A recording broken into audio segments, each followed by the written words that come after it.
You know, you talked about your past positions that he keeps highlighting and, obviously likely would continue to do so before November should you win. One thing that they brought up as well was a post from you in 2021 where you said Americans should cancel Thanksgiving, should have done this in six. Okay. I've said this a number of times, and I really mean this.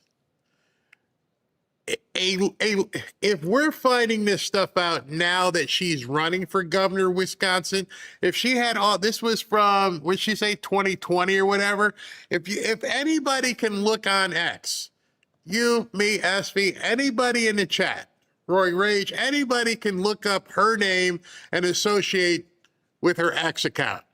And you can do the keyword searches and everything else. Did the DNC not even have the ability to vet the candidates? I mean, you saw what happened with, what's his face, Plattner, the Nazi. They were shocked. We didn't know. And then the guy they replaced him with who threw stuff at his girlfriend. Oh, we didn't know. And then they find out his wife is actually his cousin. We didn't know. And now all this dirt is coming out about her, and then we didn't know. Isn't it your job to know? I mean, when President Trump farted, you'll tell us everything about President Trump. And I do mean everything. And now all of a sudden you have no ability to vet people? Are we supposed to believe that? Are we supposed to believe that all this information is out there and nobody said, well, maybe we shouldn't put this person up? If people find out about this woman, they're going to be crazy. By the way, and we use the term crazy to talk about the libtards all along, but this one, she's certifiably crazy. She's gone as far as to do self-harm, to cut herself. She had to be under the tutelage of crazy stuff. And this is who you're running for governor? Something's not right. All of these DSA socialist commie candidates have so much baggage. They are so dirty. They're so idiotic. And nobody thought to them, we can't put them out there. We can't put this out there. Listen to what she said about Thanksgiving. 1621. The post has been deleted. Republicans have been highlighting it. Do you still believe that Thanksgiving should be canceled? No, I have a problem with that. When she said it's been deleted, too late, caught you. Second thing, Republicans have been making a big deal out of it. No, I want to know why Democrats aren't. I shouldn't say pretty sure. I am positive I know some Democrats, my sisters, who would be completely nuts with these people trying to cancel Thanksgiving. Forget the Republicans, forget MAGA, which are two different things. But you're telling me people in the Democrat Party didn't say, we cancel Thanksgiving? So, Caitlin, you're wrong. It's not just that Republicans are running with it. The fact of the matter is, as a so-called journalist, why aren't you saying, how come more Democrats aren't talking about this? Why are they letting everything go? Don't piss off these little commies. Are you kidding me? She wants to cancel Thanksgiving? If she wants to cancel Thanksgiving, then you damn well know what the other one she wants to cancel. You know for sure they're like, let's get rid of Christmas. I'm a chef, and one of the first meals that I made that was for the community when I was 16 was a Thanksgiving meal. Now, I always think my hospitality background in owning a restaurant for 7-8 years, that bringing folks around the table to share conversation and build community is always a good thing. That's not what she asked you. She asked you, do you think we should cancel Thanksgiving? Now that you're caught, you come up with this word salad and try to pretend like I was a chef when I was 16. What? What are you saying here? I don't get it. But Thanksgiving is also a time that's incredibly painful for many people in our communities.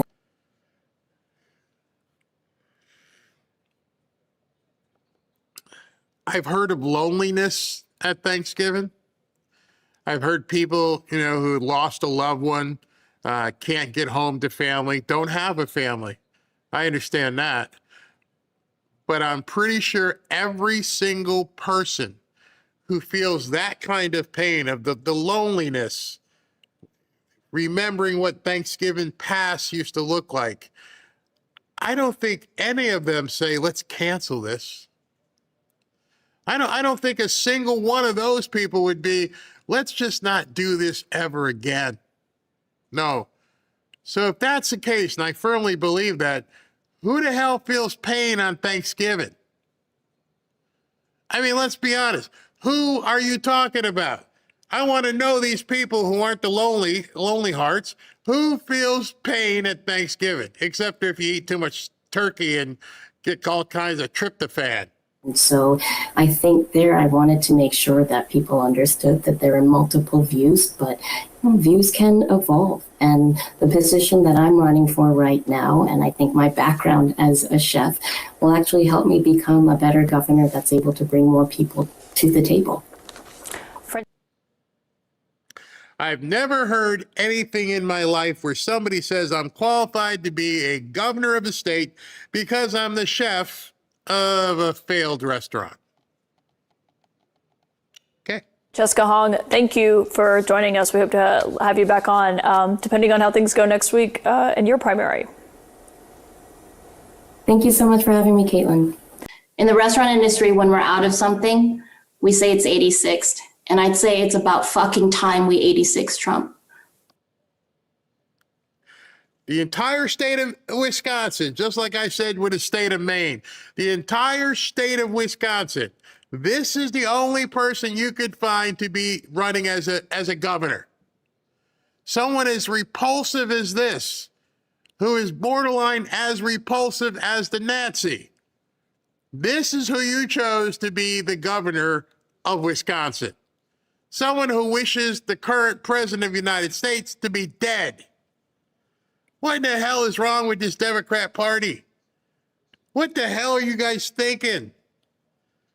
Maybe I should move to Wisconsin and run for governor. I couldn't do any worse. He represents the utter failure of our government to keep us safe from threats, both viral and systemic. And our money and our power cannot be given away to the wealthy, but driven towards the things that make each and every one of our lives better. I thought y'all broke. Our money cannot be given away to the wealthy. You don't have any. That's why you're socialists. You're trying to get other people's. So what are you talking about here? And I'm sure the idiots in the audience are like, oh, tell them, girl, tell them. Yeah, tell them. We will defeat Donald Trump and drive a stake through the heart of fascism.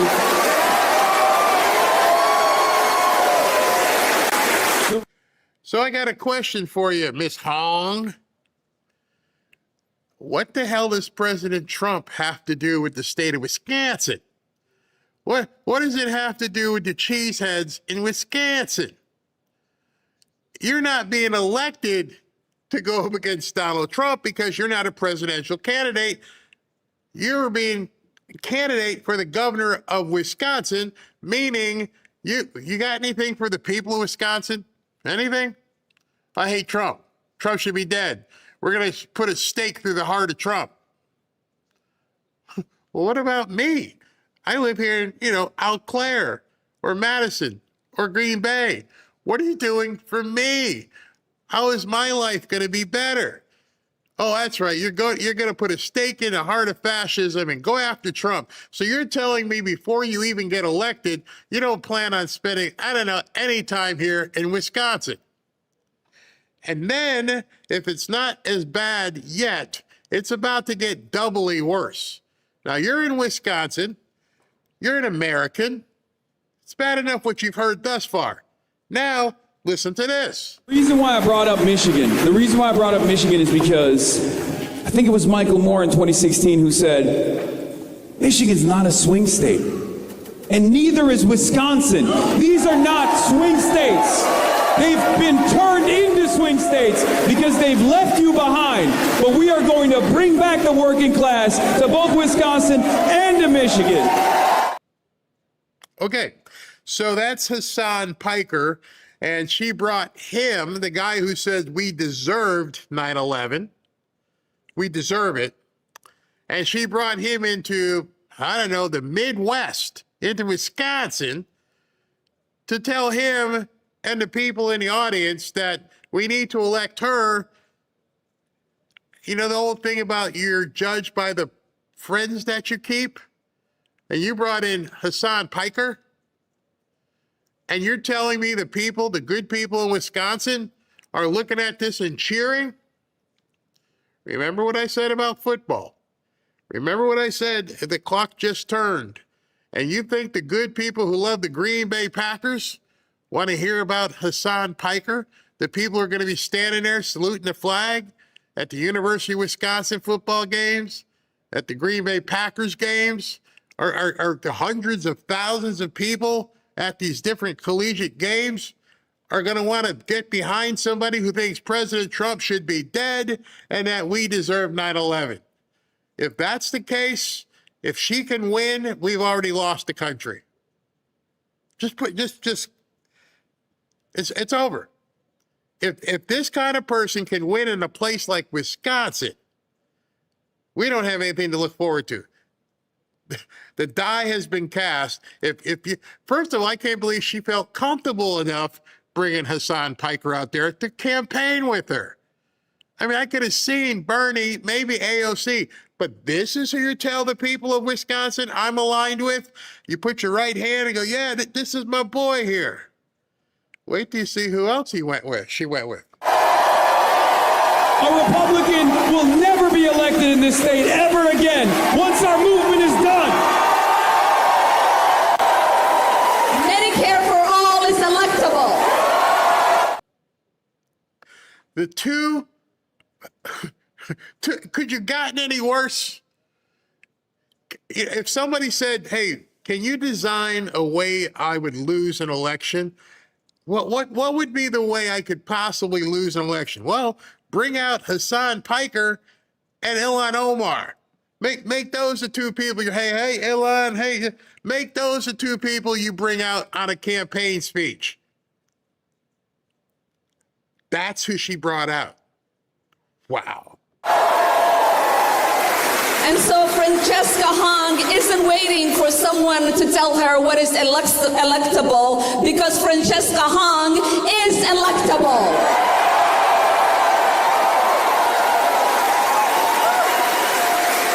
And that is the reason why she is the leader we need in this moment. Wow. Somebody made a comment here, and just want to let you know, it says Mayor Pete was elected mayor of Green Bay, Wisconsin. No. I know this because I am a Fighting Irish fan through and through. He was the mayor of South Bend. He was the mayor of where Notre Dame is, but he wasn't the flaming crazy nut that these people are. Even when he was at Notre Dame, or rather in South Bend, he didn't put this stuff out there. We didn't get to measure his crazy until he got into the Biden administration. Now he's bat poop crazy as well. He wants to have, of course, he wants to have boys and girls sports. He wasn't saying that back when he was in South Bend. They would have run him out of town. But now these people are feeling this kind of brazen ability. I wasn't always aware of the struggles of other communities of color, because for me, assimilation always kind of took over. And so I did marry, and proximity to whiteness continues, right? My son is. She couldn't even say it. I did marry, my proximity to whiteness. You couldn't even say I married a white man? She choked on it. Oh my God. I can't believe I ever did that mistake. And then I had a white baby. So I'm not sure. SB can probably look it up. I'd love to ask him what the racial makeup is of the state of Wisconsin. I'm pretty sure the racial makeup of the state of Wisconsin, outside of maybe Milwaukee, is probably, I don't know, up in the 80th percentile of white people. And she hates white people. I can't even admit I married one. Oh my gosh. Biracial. He's half white and half Korean, and I think navigating, what his identity is and how people perceive him is always at the back of my mind as well. 85%. 85. Wow. SB's talking in my ear. 85% population is white, and she hates white people, and she doesn't know how what she can perceive. How her interracial North Korean and white baby is going to be perceived. By whom? I'm pretty sure the kids in the school, like, hey, how you doing, little Jan, whatever your name is? I understand you got a crazy ass mama. Enforce the law with state-sanctioned violence and then get excused for violating people's rights because they aren't expected to know the law. Minneapolis police spent nearly $5 million implementing trainings, increasing diversity, repairing to strengthen frayed relationships between cops and communities. It didn't work. We have to dismantle police unions, end qualified immunity, and start funding social services that work with domestic abuse cases, family services, and public education. Our state needs to ensure resolutions and accountability boards where the decision-making power is in the hands of representatives of those communities. So if somebody robs a bank, you're going to call, again, like they're saying, you're going to call social workers. I don't know where the Kool-Aid factory is, but these people all drank the same Kool-Aid. They didn't even have to spike it. They didn't have to put any grain alcohol in it like we used to do in college. Nope. You didn't need it. They all just drink the same Kool-Aid, and it does something to their brains. We don't need police. Okay. Each city should have local control of how they dismantle their police systems to rebuild new community control systems rooted in preventative care and reducing harm. Defund the police, protect Black lives, and build a care community. This is what we need. That is in. Did she say protect Black lives? What about hers? She's Korean. Her baby's Korean and white. I guess that side of the family doesn't count. We got to protect Black lives. I wonder how the people in Wisconsin feel about this. Oh, we won't know because nobody's showing them this. It's not on any of the news. Maybe Fox might put it on, but they're not showing any of this stuff. They're just basically whitewashing, Korean washing everything about her. And at this point, we have to let people know, even though we don't live in the state of Wisconsin, we need to spread the word. Hey, watch out. You got a bat poop crazy running for governor. You know, we all jumped on Mike Lindell, didn't we? Many people are still talking about Mike Lindell, talking about amnesty. We should be doing the exact same thing against her in Wisconsin, saying, let everybody know you have got to elect the Republican. You don't have a choice. This woman, she used to cut herself. The service industry, we are finally having this conversation about, how our industry really did come from it and kind of is rooted in white supremacy, that tipping in itself. If we look at the history of tipping and how racist it is and how it has. All right, full disclosure, obviously I was in a tip-oriented economy between bars. I didn't ever manage a restaurant or anything, but a lot of bar stuff. You ever talk to anyone who tended bar, anyone who waited tables, ever talk to someone and say, how was your night? And what was your clientele like? And this pains me to say it because many of you have probably heard it, but there's a certain clientele that don't tip. I'm not going to go there and say it because I don't want people to get pissed at me, but I think y'all know, and Yogi will probably tell Boo Boo, we know who's not tipping. We know when the bartender sees a certain group of people coming, like, shit, they're going to sit in my section? Oh, boy, I'm going to run my butt off tonight, and I'm not going to make anything. So if there's anybody or any group of people who are racist about tips, guess who it is, honey? Because every time I've worked or managed a bar or anything, people would look at me, are you serious, man? I got to go in that section. Yeah, okay, well, I'll take care of you afterwards because I know they're going to run up like a whole big bill and give you like $5. Tipping isn't racist. Tipping isn't white supremacy. Tipping is basically rewarding somebody for the service that you get. And many of us tipped 15%. You get really good service, you'll tip 30%, and maybe even more. It's not required, except I feel it should be required. Don't go out and eat if you can't afford to tip. But never in my life have I heard that tipping, the act of tipping, me giving you a tip, is racist. Is that the reason why the Yogi and Boo Boo crowd don't like it? They think if I should have to tip. It's racist. It's white supremacy people. And the weirdest part about it is she called herself a restaurateur. Oh, she must have been awesome to work for you. Oh, you can't have tips. Tips are racist. Bye. Kept wages low for Black people for a very long time. And if you look at tipping now, how different the scales are in terms of who receives higher percentage of the tips over other folks. I can tell you right now, Robin has not come on camera. But if she was standing here, she's like, oh, I can tell you, let me talk to you about the tips. All right, we all know. It's an unspoken thing. Robin's sister works in Las Vegas. Everybody knows, hey, how was it tonight? Well, yeah, I had a big table of them. Oh, so you didn't make anything? No, nothing. It's not racist. They just don't tip. But I don't understand how she turned that around. It would be racist if somehow I had a Black waitress, server, and I went, nope, I'm not tipping her because, she's Black. Never has that ever happened. And more than likely, it never happened to you. Why is that? Because I would venture to say 90+% of the restaurants and establishments that you have dined in didn't even have those kinds of servers. And if they did, you tipped them just the same. You didn't say, nope, not going to tip you. Or you didn't say to the manager, can I get someone else at this table? I don't want the Black person touching my drink or my plate. No, it doesn't happen. She made that up completely. But by the way, Wisconsin, she wants to be your governor.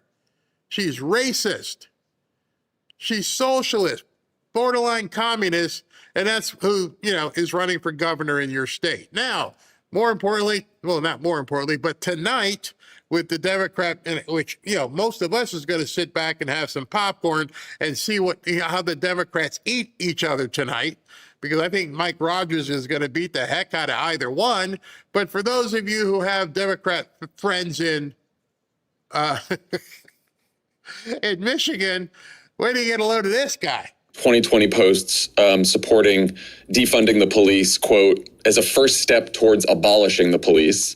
I'm sorry, I jumped ahead. This is still her. And I forget this guy's name, but he has a podcast. He used to work in the Obama administration. And he's trying to get her, he's trying to prompt, Hong into, maybe soften your stance here and actually be truthful. Which in a separate post you said, quote, exists to uphold white supremacy. Now, I know you've said you're not running to defund the police. It's not something you can do as governor, and that people's views can evolve. I'm wondering how your views on policing have evolved since 2020. My views have only become stronger in that I'm serious about public safety, and I will not abolish the police. My views are that people are struggling right now and need basic needs met. And I want to focus on stopping violent crime and giving law enforcement the resources and the training that they need, but ensure that we are also holding accountable law enforcement that does not follow the law. Beyond that, I look. You see, now they're trying to tidy her up a little bit. They're trying to make her more presentable. Hey, say this now, even though all your other stuff, and let's put the word evolve next to your name. She's evolved. No, she hasn't. She's a wolf in sheep's clothing.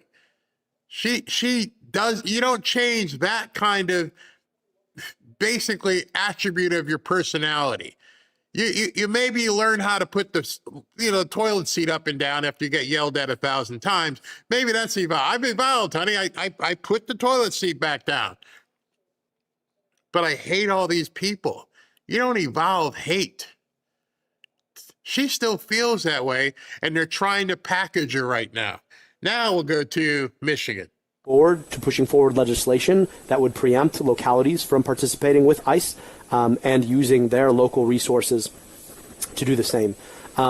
Beyond that, we've also got to make sure that in this state, we are not discriminating by documentation status. Right now, if you're undocumented, you don't get access to a driver's license, so you're stuck.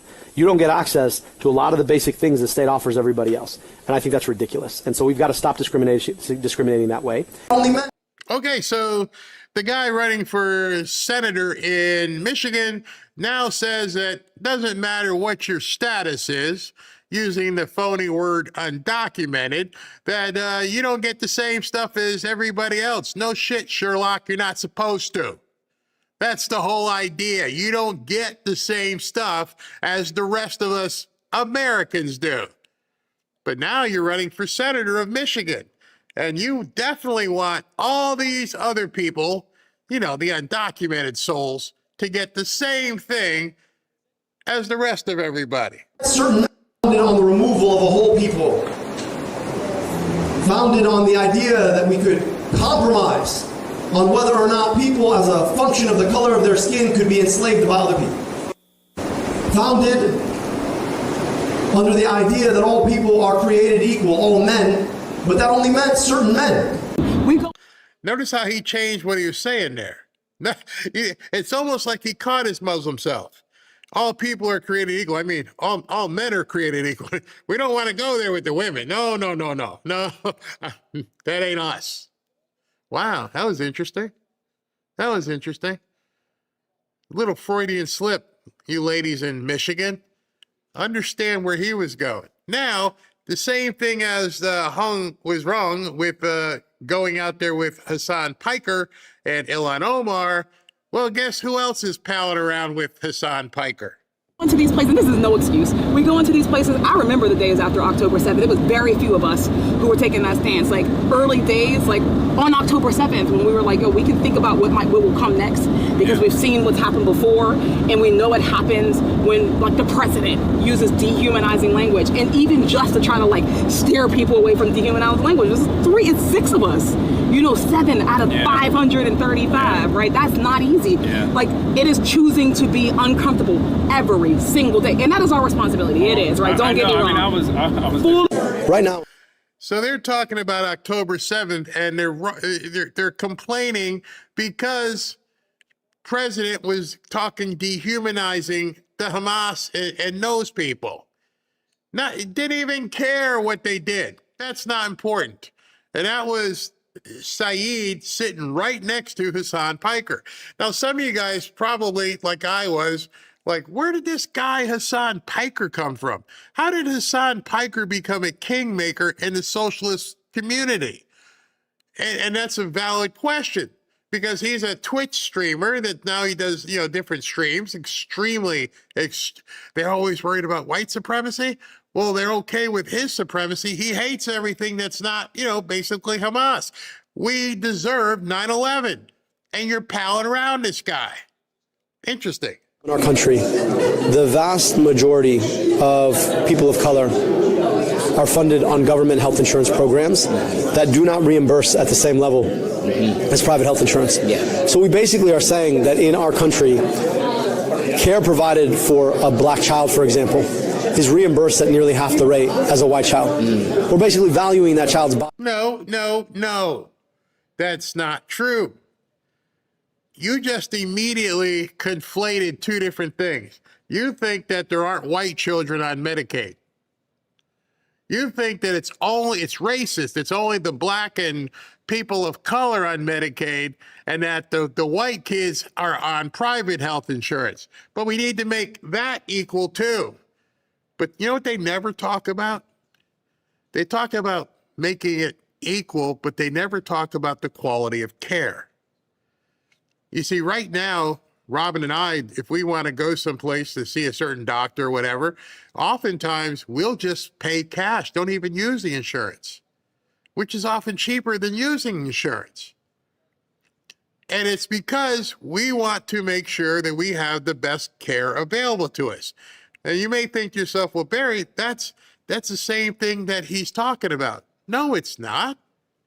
I'm black. I'm black.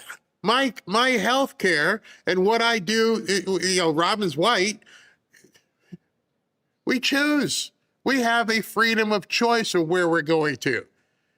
And that freedom of choice is based upon, like I said at the beginning of the show, my ability to do what we need to do.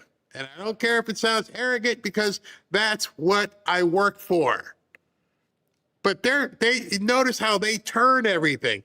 They want to make it racial.